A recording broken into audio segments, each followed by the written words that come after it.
Okay, everybody, welcome back. So, Ron, I'm going to cover something that you had talked about earlier with regard to Mother Earth and New Earth.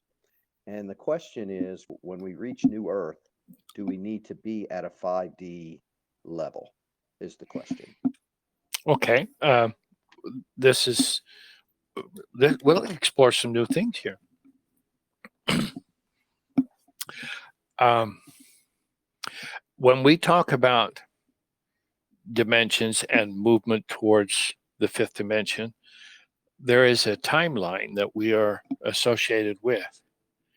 Now, the higher beings can enter into the timeline as they want to and kind of work things around, and with our permission, they can. When I say our permission, uh, those are the kinds of things we work out together before we come here, so that uh, there's no crossing of dominions because we've given permission for things to take place. We just don't remember it. So let's look at a timeline. Okay, it starts and it ends. That's what happened. That's a straight line timeline. Straight line meaning it starts over here and goes all the way to over there, and whatever happens in between has an ending at the end of the timeline. But the reality is that there's no time. And keep that in mind. There is no time. It's a function of third dimension.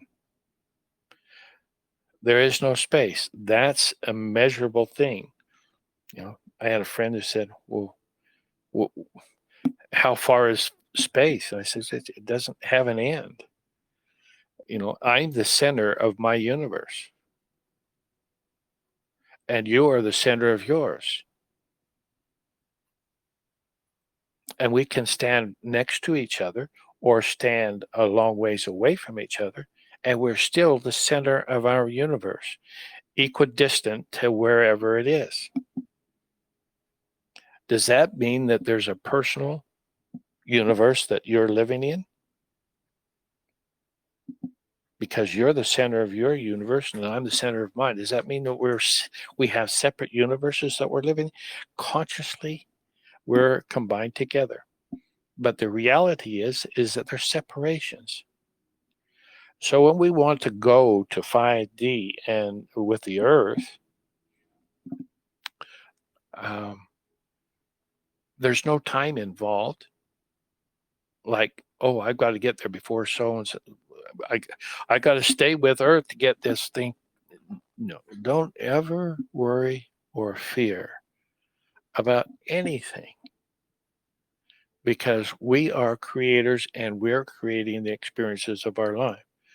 We will, there's no way for us to not be where we want to go as a creation.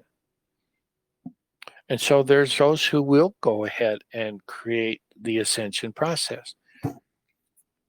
There are those who won't. Now, who's in charge of that? We'll go into that at another point in time.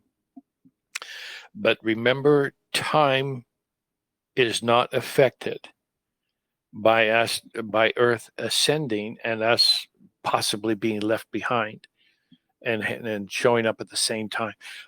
Our creation energies will create our experience. Therefore, we will be where we're supposed to be and want to be, because that's who we are. We created it. So I, I think that's all for now.